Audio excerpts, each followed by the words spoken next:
치매란 여러 인지 기능들이 병적으로 퇴화되는 질병입니다. 초반에 증상이 경미할 때에는 기억력만 떨어져서 정상적인 건망증과 구별하기 힘들 때도 있습니다. 하지만 병이 진행되면서 여러 가지 증상들이 생겨났다 사라지곤 하는데, 그러다 보니 어떤 때에는 진짜 치매가 맞나 싶을 정도로 멀쩡하실 때도 있습니다. 환자마다 증상이 각양각색이고 심지어 같은 환자라도 시시각각 다른 모습을 보이기 때문에 가족들은 종종 이걸 어떻게 받아들여야 하는지, 어떻게 대해드려야 하는지 혼란스럽곤 하죠. 치매의 증상이 다양한 첫 번째 이유는 그 원인이 여러 가지이기 때문입니다. 치매의 가장 흔한 원인은 알츠하이머병입니다.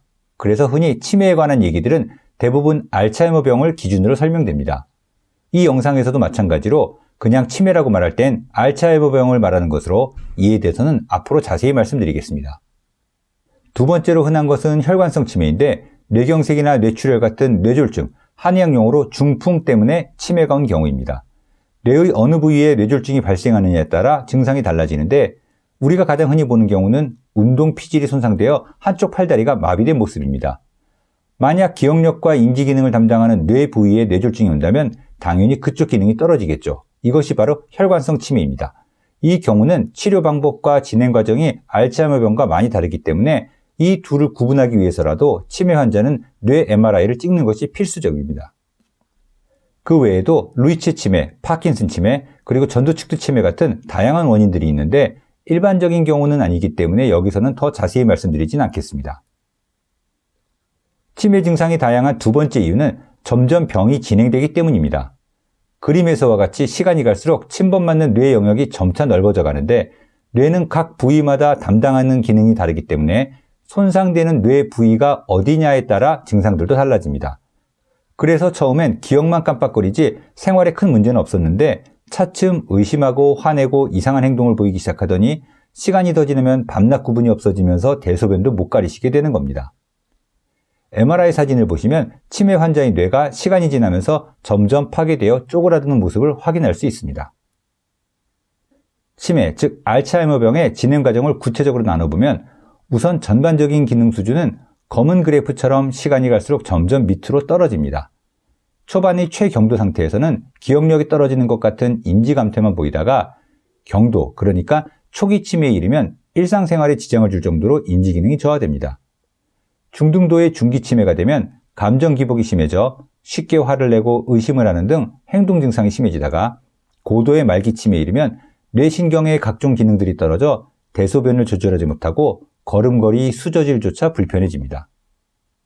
각 단계별로 좀 더 자세히 살펴보면 초반에 기억력이 떨어지기 시작했을 때 물건 둔 곳을 잊어버리고 방금 한 얘기를 또 하고 얼마 전에 있었던 일을 기억하지 못합니다.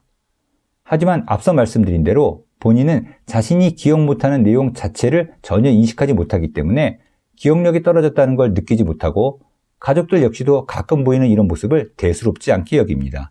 때로는 노인이 그럴싸하게 둘러대는 탓에 깜빡 속기도 합니다. 엄마, 전에 사드린 옷 왜 안 입어? 하면 다음에 입으려고 잘 넣어놨어 라고 하고, 당신 오늘 약속 있다며? 라고 물으면 오늘 비가 와서 취소됐어요 라고 이유를 댑니다. 그렇다고 거짓말을 하시는 건 아닙니다. 원래 사람의 뇌는 기억에 공백이 생기면 자신이 모르는 뭔가가 있다는 막연한 불안감을 없애기 위해 무의식적으로 기억의 공백을 메우려 합니다.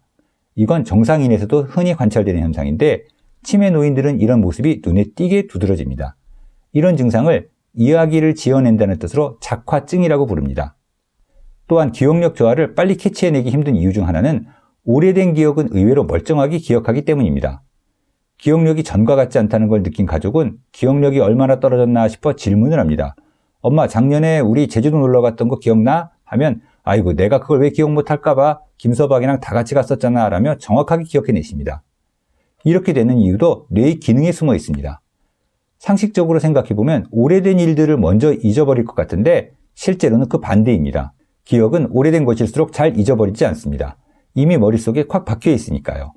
오히려 최근의 일들이 더 잊혀지기 쉽습니다. 단단히 저장되어 있지 않기 때문이죠. 특히 치매에 걸렸을 때 제일 먼저 손상되는 부위가 바로 해마인데 해마는 기억을 등록시키는 역할을 합니다. 치매가 오면 해마가 기능을 못해 새로운 정보, 그러니까 새로 알게 된 사실이나 오늘 있었던 일들을 뇌에 저장시키지 못합니다. 그래서 아직 단단히 저장되지 못한 최근의 일들부터 쉽게 잊혀지는 겁니다. 중등도로 진행하면 기억력은 제법 많은 문제를 일으킬 정도가 됩니다. 밥 먹은 게 기억나질 않다 보니 때가 되기도 전에 밥을 달라고 하는데 조금만 시장기가 느껴져도 좀 전에 밥을 먹었는지 지금 먹을 시간이 된 건지 판단이 서질 않기 때문이죠. 자신이 기억하지 못한다는 걸 인정하지 못하다 보니 도리어 다른 사람을 의심합니다. 밥도 안 줘놓고 나보고 기억 못한다고 뒤집어 씌운다. 날 굶겨 죽이려고 한다. 심지어 자신의 입맛이 달라진 걸 갖고 맛이 이상하다, 나 죽으라고 음식에 독을 탔다고까지 말씀하시기도 합니다. 그러고서는 먹을 것이나 자신이 아끼는 물건, 용돈 등을 장롱 속에 몰래 감춰두고는 나중에 자신이 잘 넣어둔 걸 또 기억하지 못하고 또다시 누가 훔쳐갔다며 집안에 도둑이 있다고 흥분하십니다. 이런 피해망상이 큰 문제가 되는 이유는 자신을 해친다고 믿는 그 사람이 대개 주로 자신을 돌봐주는 사람이곤 하다는 점입니다. 애써 밥을 차려드리는 사람이 나쁜 사람이 되는 거죠. 이건 종종 가족들 간의 갈등으로 이어집니다. 힘들게 모시는 며느리를 의심하고선 어쩌다 한 번씩 들르는 딸한테 이릅니다. 딸은 자기 엄마가 없는 얘기를 지어내리라고는 상상도 못하고는 옳기를 비난하고 장남을 나무랍니다. 새로운 기억이 저장되지 못해서 일어나는 기억력 문제뿐 아니라 이미 저장되어 있던 기억이 사라져서 일어나는 문제도 생깁니다. 해마를 통해 등록된 기억은 대뇌 피질, 즉 뇌의 겉껍질 전반에 걸쳐 분산되어 저장됩니다. 치매가 진행되면 대뇌 피질을 구성하고 있는 신경세포들이 하나 둘씩 죽어 사라지면서 피질의 양은 줄어들어 쪼글쪼글해집니다. 그러면서 오랜 세월 동안 차곡차곡 쌓여있던 수많은 기억들에 하나 둘씩 공백이 생기기 시작해 친구들 중에 미자는 기억하면서 말순이는 까먹습니다. 아들 며느리가 모시고 갔던 여행은 기억하지 못하면서 외손주 졸업식 갔던 일은 자꾸 얘기하십니다. 그러면 자식들은 엄마가 외손주만 예뻐해서 그 기억만 하신다고 생각하게 되는데 그럴 필요는 없습니다. 치매 환자의 기억이나 피해 망상에는 의미를 부여하지 않는 편이 낫습니다. 노인의 마음을 헤아리려 해석하는 것이 사실은 의미가 없거나 종종 틀리기 일쑤이기 때문이죠. 중기가 되면 기억력뿐 아니라 언어에도 문제가 생깁니다. 베르니케 영역의 신경세포가 죽어 사라지면서 상대방의 말을 이해하지 못하게 됩니다. 해마를 포함한 측두엽 부위에서부터 시작됐던 신경세포 소실이 치매가 진행되면서 점차 전두엽 쪽으로 퍼져나가 브로카 영역까지 손상되게 되면 말을 하지 못하게 됩니다. 말수가 줄고 발음이 모호해지며 물건의 이름을 대지 못해 시계 못 봤니 대신에 그거 좀 이라며 대명사로 얼버무립니다. 사물만이 아니라 사람의 이름도 깜빡하거나 혼동하거나 심지어 완전히 있습니다. 인지기능 중에는 진압력이라는 것이 있습니다. 자신이 있는 현재 상황을 판단하는 능력이죠. 치매가 발병하면 시간에 대한 진압력이 제일 먼저 떨어지기 시작합니다. 오늘 날짜나 요일을 혼동하다가 날씨 감각이 떨어지면서 계절을 모르게 되고 결국 밤낮도 구분하지 못하게 되기까지 이릅니다. 시간 다음으로는 장소를 판단하지 못합니다. 길 찾는 게 힘들게 느껴지기 시작하다가 잘 다니시던 곳을 갔다 오다가 길을 잃기도 합니다. 심지어 집 안에서도 방향 감각이 떨어져 화장실을 찾아 허둥대다가 그만 옷에다가 실수를 하게 됩니다. 마지막으로 손상되는 기능은 사람에 대한 진압력인데 이것은 장기 기억과도 맞물려서 나타납니다. 매달 보던 담당 의사를 보고 사무 보는 사람이라고 답하다가 점차 친척, 가족들로 잊어버리는 범위가 넓어집니다. 처음에는 이름이 입에서 맴돌다가 다른 사람 이름으로 혼동해서 부르다가 아예 다른 사람으로 착각하고는 마지막으로는 그 사람이 누군지 전혀 모르게 됩니다.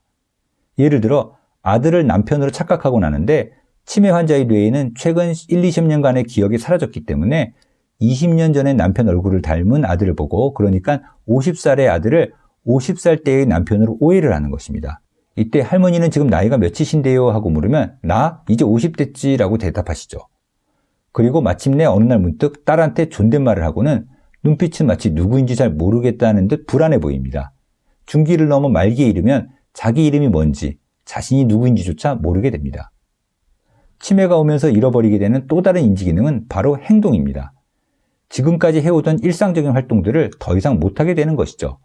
반찬을 만들었는데 간이 안 맞습니다. 세탁기 앞에서 무슨 버튼을 눌러야 할지 머뭇거립니다. 눈이 잘 안 보인다는 핑계로 TV 리모컨을 눌러달라고 하십니다. 핸드폰은 너무 어려워서 폴더만 열었다 닫았다 하면서 어쩔 줄을 몰라 하십니다. 간단한 가전기기 조작은 물론 점점 기본적인 일상생활들도 잘 안 됩니다. 옷 단추를 밀려 잠그고 소매에 팔을 넣는 걸 어려워하고 나갈 때 신발을 짝짝이로 신습니다. 세수를 하고 나왔는데 비누가 그대로 묻어있고 화장실에 가서 속옷을 내리지 못해 엉거주춤하고는 뒤처리를 잘못해 여기저기 묻히고 물을 내려야 한다는 걸 전혀 모릅니다.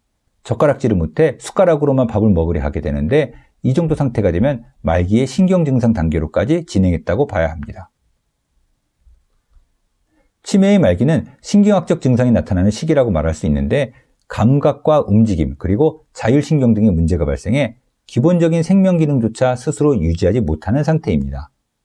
측두엽에서 시작해 전두엽을 침범한 치매의 병리는 두정엽에까지 번집니다. 두정엽은 감각 피질과 운동 피질이 있는 부위죠. 그러니까 감각이 떨어지고 움직임이 부자연스러워집니다. 여기에 몸의 균형을 잡는 기능을 하는 소뇌까지 침범받게 되면 걸음걸이에 어려움을 보이기 시작합니다. 말기 치매 노인의 걸음걸이는 마치 어린아이의 걸음마와 비슷합니다. 그래서 치매는 다시 아기가 되는 병이라고들 합니다. 아이는 태어나서 젖을 빨다가 이유식을 먹다가 수저질을 배우고 걸음걸이를 익히고 대소변을 가리고 혼자 옷을 입게 됩니다. 치매는 이 과정을 거꾸로 되돌아가는 병입니다. 한 단계씩 익혀 배워왔던 능력들을 하나 둘씩 잃어버리는 것이죠. 혼자서는 옷을 못 입다가 대소변을 가리지 못하게 되고 밥을 떠먹여드려야 하게 되고 마침내는 갓난아기처럼 천장만 바라보고 누운 채 입만 오물거립니다. 마치 아기가 젖을 빠는 행위처럼요. 뇌세포가 소실되는 부위가 시상과 같은 간뇌 부위로까지 퍼지면 자율신경계도 제대로 작동하지 못해 때가 되면 배가 고프고 잠이 오는 하루의 주기가 흐트러져 생활은 엉망이 됩니다. 심지어 체온 조절과 호르몬 분비 같은 생명 유지의 필수적인 기능까지 잃어버리고 거기에 더해 워낙 감각 기능도 떨어져 있어 몸이 어디가 불편한지도 잘 느끼지 못하다가 결국 폐렴이나 심근경색 같은 심각한 병이와 돌아가시게 됩니다. 치매가 무서운 이유는 그 사람의 인격과 지금까지 살아온 인생과 그의 고귀함이 서서히 무너져 내리기 때문입니다. 어린 아기야 하나씩 배워가고 커가는 모습에 키우는 게 힘들어도 예쁘고 보람이 있지만 점점 기능을 잃어가면서 나아지기는커녕 갈수록 퇴화되는 노인을 지켜본다는 것은 상당히 고통스럽습니다. 그렇기 때문에 더욱 치매가 어떻게 진행되는지를 미리 예상하고 있는 것이 좋습니다. 그래야 거듭 실망하면서 갈수록 지쳐가서 이제 그만 끝났으면 하는 나쁜 마음에 불필요한 죄책감을 갖지 않을 수 있기 때문입니다.